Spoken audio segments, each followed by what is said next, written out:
Vayan a ver esta película. Quiero que dejen todo lo que están haciendo y vayan a ver esta película. Vayan a ver esta película. Si tienen que quitar este video, aquí los espero. Si creen que tienen que verla 2 veces para asimilar toda la grandeza, háganlo y cuando terminen vengan de vuelta. Vayan a ver esta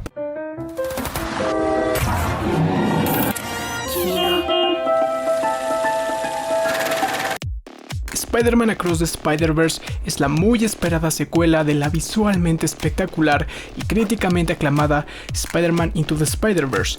En esta ocasión continuamos la historia de Miles Morales, que por un año ha sido el único Spider-Man del universo 1610, después de tener un enfrentamiento con un supervillano llamado La Mancha, con el poder de hacer hoyos, que no suena mucho hasta que se convierte en un dios interdimensional. Miles descubre la existencia de una sociedad de Spider-Mans de varios universos que trabajan en equipo para salvaguardar la seguridad del Spider-Verse, liderados por Miguel O'Hara, o mejor conocido como Spider-Man 2099, un Spider-Man ninja, vampiro y con la cara de calamardo guapo. Miles descubre que tal vez este equipo no es lo que esperaba y comenzará una confrontación en donde el significado de ser Spider-Man se verá en la cuerda floja. Spider-Man Into the Spider-Verse es una de mis películas favoritas porque representa muchas de las cosas que amo del cine. Por eso esta secuela era la película que más esperaba en 2022. Fue un golpe duro cuando la retrasaron casi 6 meses, pero entendible. Esta secuela tenía que llenar unos zapatos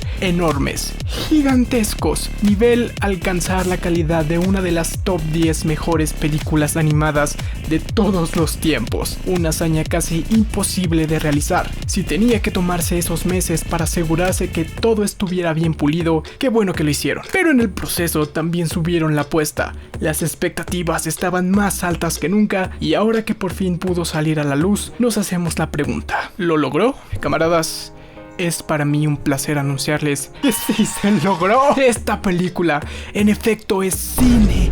No solo es cine, es filme. No solo es filme, es arte. Es una experiencia visual como ninguna otra que he visto.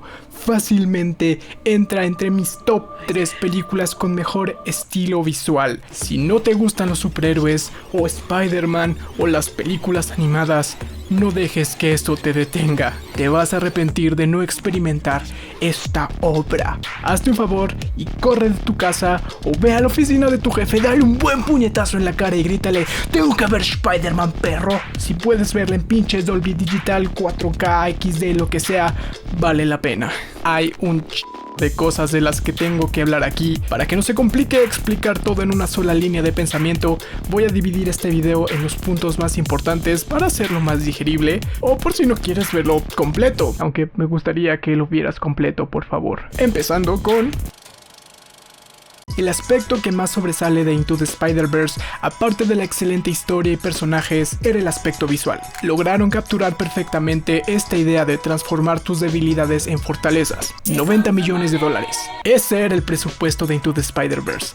Y aunque suena mucho, porque técnicamente es un chingo, por favor alguien deposíteme 1,800 millones de pesos, solo es la mitad de presupuesto de una película actual de Pixar y entre 50 a 80 millones de dólares a menos que una de Disney Studios. Aún así, lograron lanzar una de las películas con mejor estética, animación y estilo de básicamente toda la historia. En síntesis, hicieron que Disney se cagara en los pantalones. Desarrollaron un estilo propio alejado de lo que estábamos acostumbrados y tal vez no tenía el detalle casi fotorrealista de las producciones de Pixar, pero no lo necesitaba, porque lo sustituían experimentando con diferentes estilos visuales, técnicas de animación, elementos animados a mano como onomatopeyas y líneas de acción que conectaban perfectamente con el origen del personaje en las historietas. Era dinámico, estilizado y sudaba personalidad por todas partes. Fue una experiencia que nos tomó por sorpresa, que nos entregó algo que no esperábamos de una película animada de superhéroes,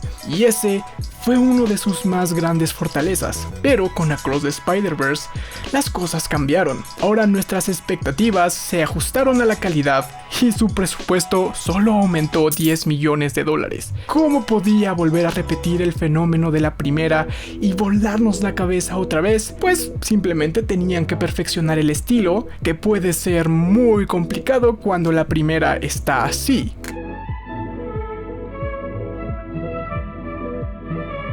Pero lo lograron, lograron eso y mucho más. Con un nuevo universo de Spider-Mans libres para explorar, dejaron volar su imaginación y desarrollaron un catálogo de estilos para cada arácnido. Si en la primera teníamos 3 o 4 estilos, aquí se cuentan en las docenas, y cada uno tienen un cuidado al detalle de admirar.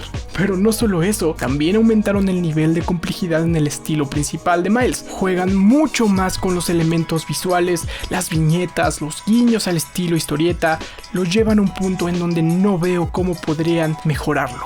Pero lo importante no es solo que se vean bien, no solo estar por estética para que se vean bonitos, tienen una motivación clara, los utilizan a su favor para enriquecer la narrativa. Cada color, estilo, elemento visual cumple un propósito, ya sea representar el estado emocional del personaje, sus cambios internos o sus pensamientos. Por ejemplo, está esa escena que tiene un detalle que me pareció increíble. Es uno muy simple, casi insignificante, pero que ejemplifica cuál era la mentalidad detrás de estos elementos. Es esta escena que aparece en el tráiler, así que no se preocupen, en donde vemos a los papás de Miles en la oficina de la directora, y ella le empieza a decir cuáles son las calificaciones de su hijo. De repente llega a español y tiene como B-.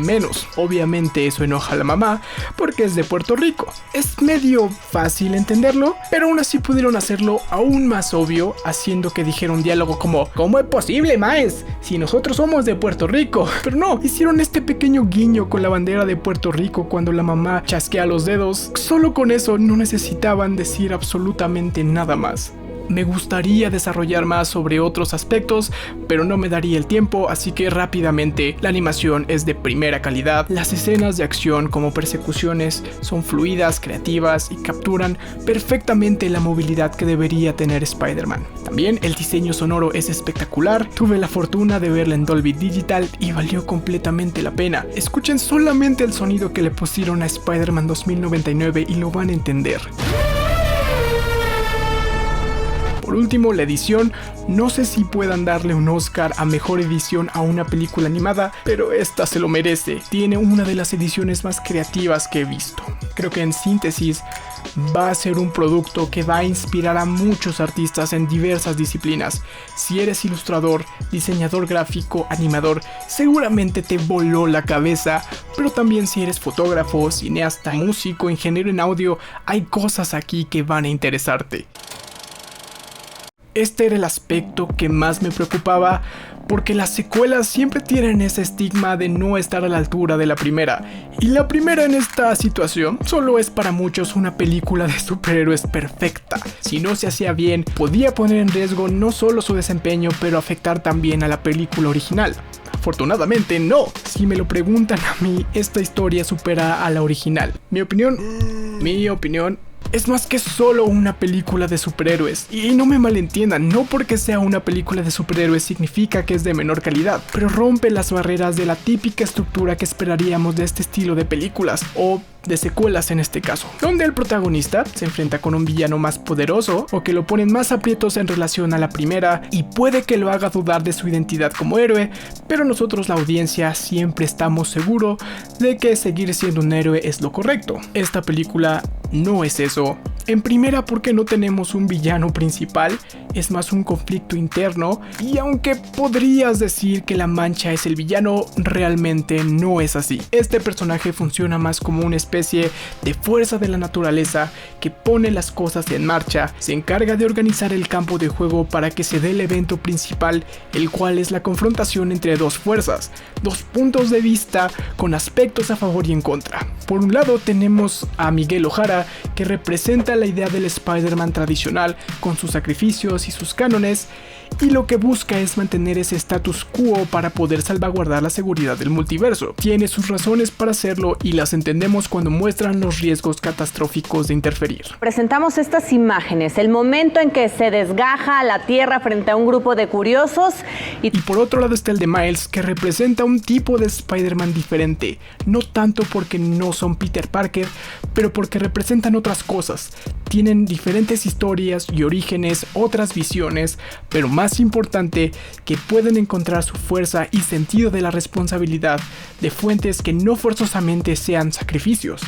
Si Miles en la primera película se entrega al destino, en esta ocasión busca desafiar hasta dónde ese destino es el suyo y hasta dónde puede cambiarlo. Y también tiene sus pruebas, muchas que vemos en el transcurso de la película, pero la más obvia se encuentra en los protagonistas. Todos son de una forma u otra Spider-Mans que rompen el canon, incluso Peter B. Parker, que gracias a que conoce a Miles cambia sin ningún tipo de repercusión. Mientras avanza la película nos enteramos de cosas que pueden hacernos cambiar de opinión, que nos vayamos de un lado o del otro y que también cambian el significado de muchos acontecimientos de la primera entrega. Y eso es lo que hace a esta película tan diferente e interesante. En vez de reafirmarnos el mensaje de la primera sobre tomar un salto de fe y que todos podemos usar la máscara y ser Spider-Man, hace que nos cuestionemos si vale la pena hacerlo.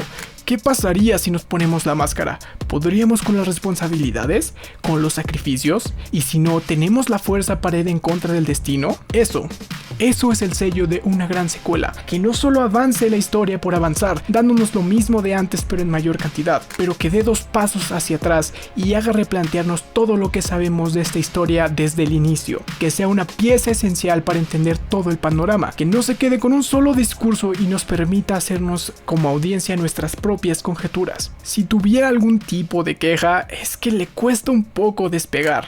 Tenemos mucho planteamiento que puede ser algo lento, pero cuando se ponen las cosas chidas, tiene un poco de justificación, pero de eso hablaremos hasta el final. Into the Spider-Verse se destacó entre muchos proyectos similares debido a su enfoque centrado en los personajes. En esta nueva entrega continúan esa tendencia al expandir aún más a los personajes que ya conocemos y amamos, y también introduciéndonos a nuevos aliados y enemigos. Miles sigue siendo un gran protagonista y lo que realmente me gusta de esta secuela es cómo se aprecia claramente su crecimiento y evolución. En comparación con su contraparte de live action, Miles demuestra haber aprendido de sus errores y hace todo lo posible por no cometerlos nuevamente. De hecho, lo que vivió en la primera película es lo que le otorga la fuerza necesaria para desafiar la corriente establecida. Ahora es un personaje que no duda de su posición como Spider-Man, ya no tiene que preguntarse si es digno o no de ese título. Su desarrollo, en esta ocasión, se centra en obtener la fortaleza para seguir adelante en su lucha por cambiar el status quo. Gwen Stacy sin duda es mi personaje favorito, tiene el conflicto interno más interesante, la vemos sufrir y convertirse en una víctima de su identidad como Spider-Woman. A lo largo de la película comparte nuestro debate para decidir lo que cree que es correcto, si debe ayudar a Miles, en quien confía, o unirse a Miguel, quien le ha dado un nuevo propósito. Al final toma una decisión valiente por sí misma, demostrando su fuerza y su determinación. Solo espero que de este personaje en la siguiente película expandan sobre el tema de ser Gwen Stacy, sobre su papel en el canon, y que jueguen con esa idea para poner a Miles en una situación algo complicada. Pueden hacer algo muy interesante con eso.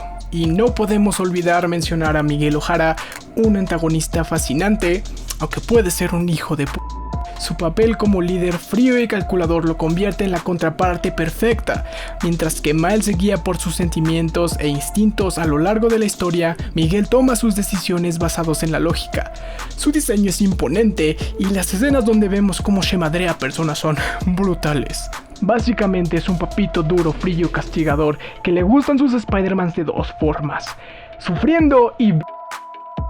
Y por supuesto no podemos dejar a los nuevos añadidos arácnidos. La verdad es que aunque hay un montón de diferentes Spider-Mans, la mayoría son personajes terciarios y hay muy pocos que les dan más protagonismo. Pero por ejemplo tenemos a Spider-Man India, no me acuerdo de su nombre, está difícil de pronunciar. Sí, me cayó muy bien, tiene una personalidad explosiva, es carismático, se ve que es un chico relajado y representa como muy bien la idea que tenemos sobre la India. Sí, es chido. Pero no mejor que mi añadido favorito, Hobie o Spider-Punk. Yo creo que a la mayoría no le cayó bien su primera aparición porque nos cae bien nuestro compa el Miles y no queremos que...